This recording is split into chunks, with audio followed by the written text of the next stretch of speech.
Breaking news చూస్తున్నాం. Hamas అంతమే లక్ష్యంగా Israel పావులు కలుపుతోంది.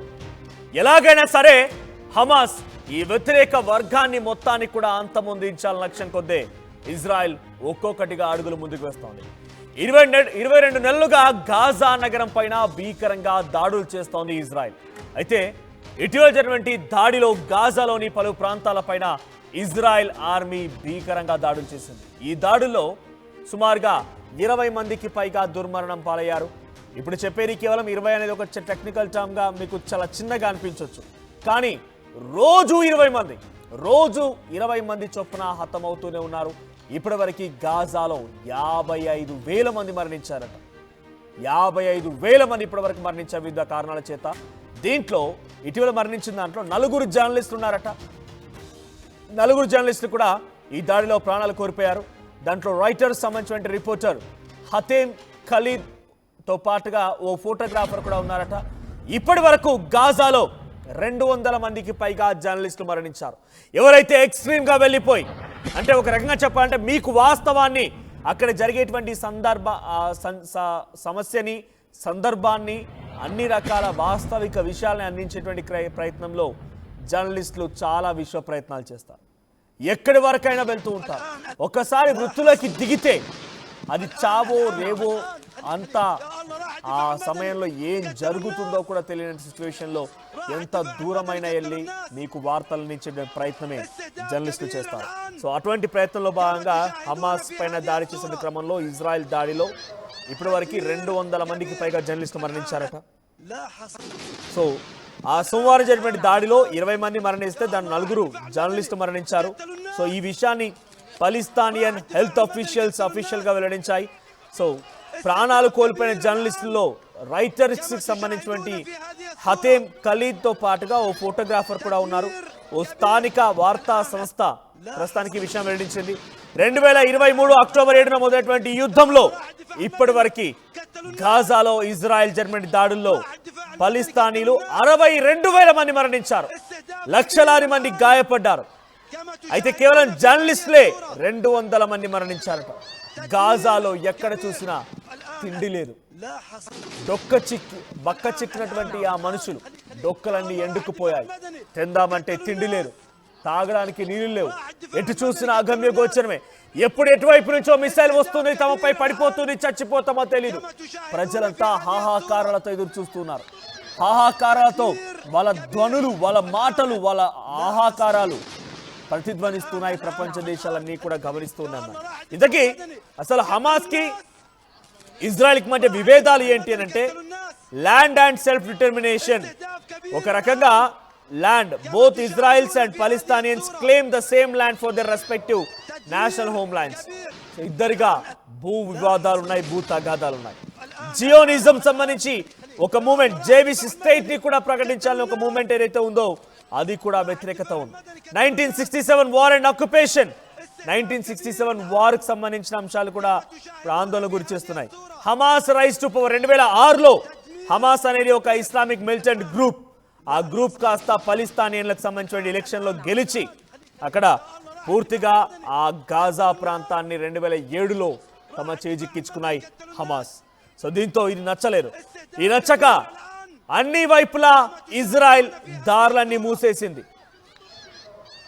భూమార్గం వెంట, సముద్ర మార్గం వెంట, గాల్లో. సో ఎటువైపు నుంచి కూడా గాజాకి వెళ్ళడానికి వీలు లేకుండా అన్ని మార్గాలని పూర్తిగా క్లోజ్ చేసింది ఇజ్రాయెల్. ఈజిప్ట్ దేశాలతో కలిసి ఇజ్రాయెల్ ఈ పన్నాగాని కుట్రలేపింది. పూర్తిగా మానవత్వం మంట కలిసిపోయింది. ఎటు చూసినా హాహాకారాలే. ఈ నేపథ్యంలో యుద్ధం మొదలైంది.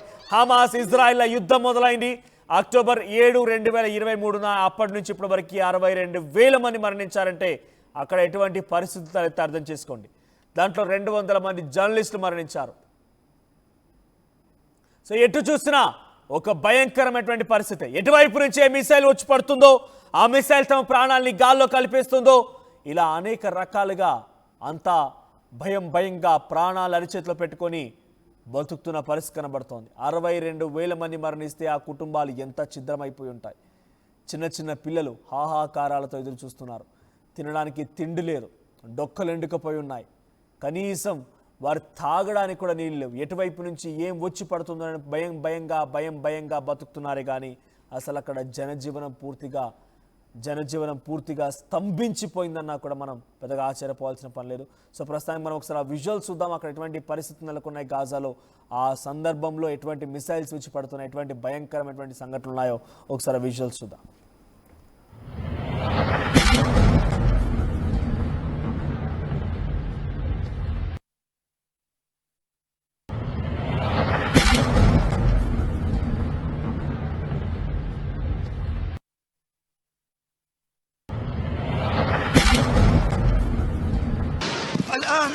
لا حصل الآن نعم. الآن خليك يا الله، راح الدفاع المدني كتلوا الناس، راح الدفاع المدني كتلوا الناس، استهداف كبير الآن كما تشاهدون في هذه الصورة، تدمير كبير الآن لا حصل الآن نعم. الآن خليك يا الله، راح الدفاع المدني كتلوا الناس، راح الدفاع المدني كتلوا الناس، استهداف كبير الآن كما تشاهدون في هذه الصورة، تدمير كبير الآن لا حصل الآن نعم. الآن خليك يا الله، راح الدفاع المدني كتلوا الناس. గాజా ఆసుపత్రి పైన ఇజ్రాయెల్ దాడి చేయడం మూలంగానే ఈ ఘటన చోటు చేసుకున్నట్టుగా అక్కడ అధికారిక వర్గాలు చెప్తూ ఉన్నాయి, హెల్త్ అఫీషియల్స్ చెప్తూ ఉన్నారు. సో ఎటు చూసినా ఒక భయానకమైన వాతావరణం చూస్తున్నారు కదా. ప్రజలంతా వారి వారి పనుల్లో నిమగ్నమై ఉంటున్న సమయంలో ఒక్కసారిగా ఎటువైపు నుంచో ఒక మిసైల్ వచ్చి పడుతూ ఉంటుంది. ఆ మిసైల్ ఒక్కసారిగా బ్లాస్ట్ అవుతూ ఉంటుంది, వందలాది మంది మరణిస్తూ ఉంటారు. ఈ రకంగా 2 ఏళ్లలోనే 62,000 మంది మరణించారు. గాజాలో అంటే చిన్న విషయం ఏం కాదు. యుద్ధాన్ని ఆపుతానంటున్నాడు డొనాల్డ్ ట్రంప్, మరి యుద్ధాన్ని ఎందుకు ఆపలేకపోతున్నాడు? హమాస్ అడుగుతోంది ఏంటి? హమాస్ అనేది ఒక ఇస్లామిక్ మిలిటెంట్ గ్రూప్.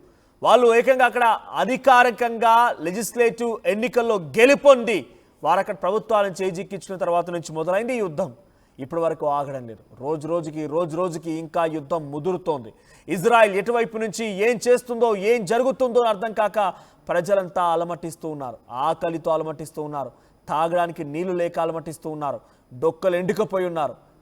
చిన్న పిల్లలు ఎవరు ఎటువైపు నుంచి ఒక చిన్న బ్రెడ్ ముక్క పడేయకపోతారా, దాన్ని తినకపోతామా, బతకపోతామా అనేటువంటి ఒక ఆలోచన చేస్తూ ఉన్నారు. చాలా భయానకమైనటువంటి సంఘటనలు ఉన్నాయి.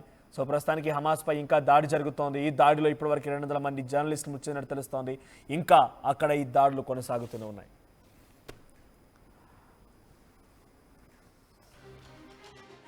راح الدفاع المدني كتلوا الناس، استهداف كبير الآن كما تشاهدون في هذه الصورة، تدمير كبير الآن لا حصل الآن نعم. الآن خليك يا الله، راح الدفاع المدني